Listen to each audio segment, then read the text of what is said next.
Une enquête pour homicide volontaire, enlèvement et séquestration a été ouverte ce week-end après la disparition d'une famille à Orvault. Les explications d'Adrien Godet. Tout semble en ordre autour du pavillon de la famille Troadec.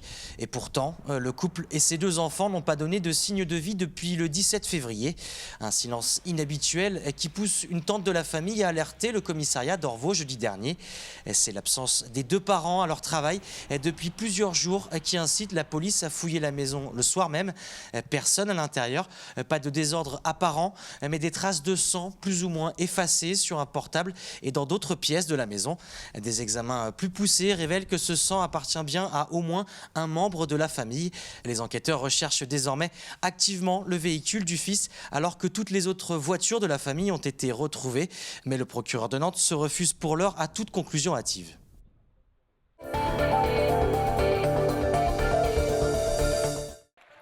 Marine Le Pen était à Saint-Herblain ce dimanche pour son premier meeting de campagne. Près de 4000 personnes ont fait le déplacement au Zénith pour soutenir la candidate du Front National, Claire Villalon. Qu'ils soient originaires du département, de Vendée ou de Bretagne, les militants du parti d'extrême droite étaient nombreux à faire le déplacement ce dimanche au Zénith de Nantes.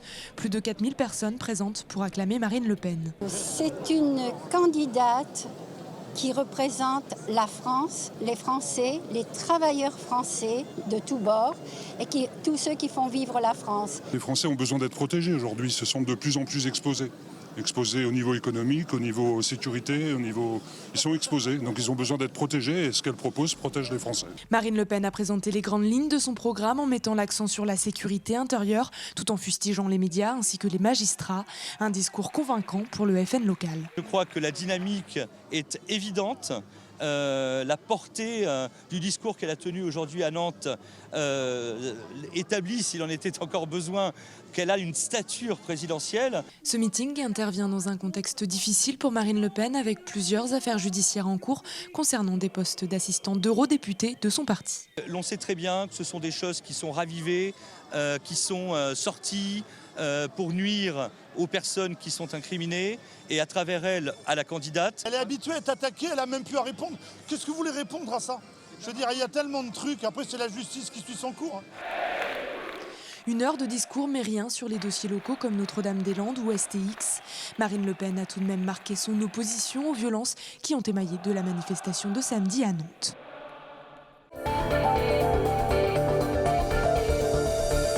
En amont de ce meeting, samedi, une manifestation était organisée dans le centre-ville de Nantes.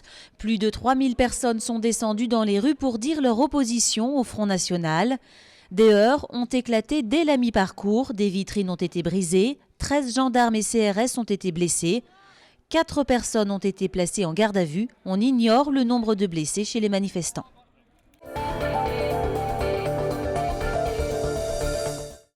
Rencontre à présent avec Bernard. Ce retraité s'est lancé dans la construction des remparts de Guérande au 1/10e.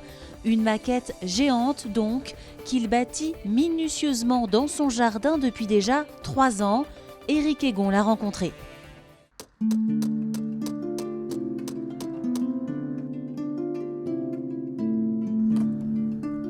C'est au 10e exact. Là, il y a 2,90 m de longueur. Et le bâtiment fait 29,40 m. La hauteur est exacte aussi. Je connais ça parce que j'ai travaillé pour la ville puisque j'ai une entreprise. Et ça m'a permis à l'époque déjà de prendre des mesures. C'est pour ça que je suis à peu près sûr de mon coup.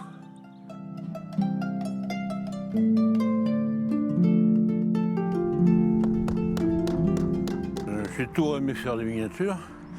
Et ma femme voulait que je recopie la ferme familiale. Alors je lui ai fait ça.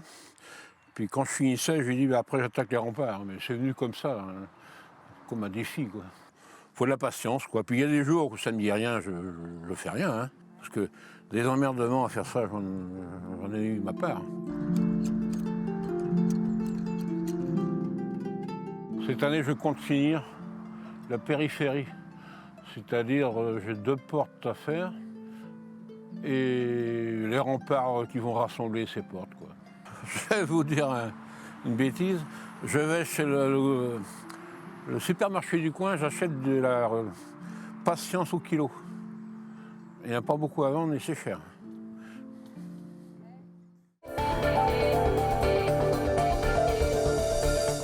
Ce week-end, les ateliers du carnaval tenaient leurs portes ouvertes à Nantes. Le public a pu découvrir les chars qui défileront les 2, 5 et 8 avril prochains. Les gens posent énormément de questions et donc ils sont très contents de savoir comment que ça se passe par derrière, de voir ne serait-ce que les mouvements. Et puis bon, parce que pour l'instant il n'y a pas beaucoup de couleurs. Les couleurs vont venir d'ici une quinzaine de jours. Là, ce sera beaucoup plus joli évidemment. Mais on veut leur montrer d'abord ce qu'il y a comme travail derrière avant de passer vraiment en décoration.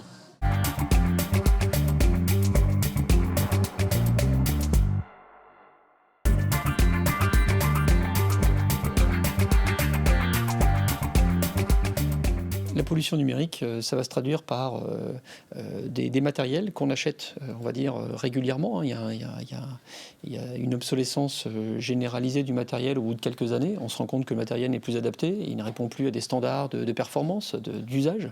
Donc un smartphone, c'est 18 mois, dans certains même milieux, c'est plutôt moins de 12 mois. Comme il a fallu beaucoup de ressources pour construire ce matériel, on se rend compte que derrière, on ponctionne sur la planète plein de ressources. Mais à côté de ça, il y a aussi, bien sûr, l'énergie qu'il faut pour faire tourner on va dire, des traitements dans les data centers et les refroidir, puisque souvent on prend autant d'énergie dans les data centers pour refroidir que pour finalement faire des traitements. C'est pas parce que le numérique arrive qu'on consomme moins de papier, par exemple. On n'a jamais consommé autant de papier. On a beaucoup parlé de ce chiffre de 2% d'impact de gaz à effet de serre, en fait. On parle souvent d'équivalence avec les émissions de gaz à effet de serre de l'aviation civile. Voilà. Donc ça donne une ampleur de cette pollution numérique.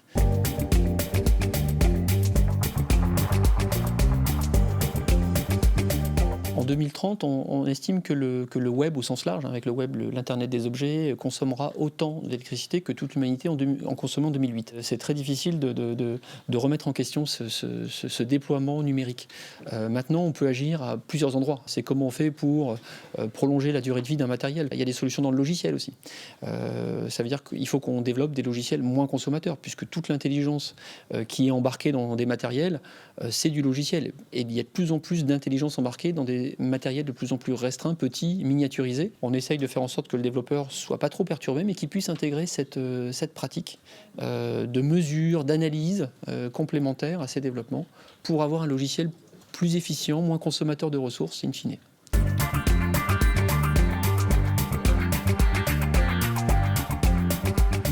On a la chance d'être sur un territoire, que ce soit la région, que ce soit la métropole nantaise, mais aussi sur Angers, où on a des métropoles qui sont très actives sur des sujets du green. Parce qu'on a plusieurs initiatives qu'on a menées les acteurs du territoire. Je pense au Green Code Lab Challenge, qui est aujourd'hui le plus grand challenge de code international qui essaye de travailler sur le code green avec des étudiants. On travaille aussi avec Nantes Métropole. On les a accompagnés sur le site Transition énergétique, qui est un projet du territoire actuellement. On va travailler le fait qu'une page soit moins gourmande, moins volumineuse, moins de requêtes. On a aussi sur Nantes une entreprise qui s'appelle Web, qui s'est lancée, qui a créé une offre sur le sujet.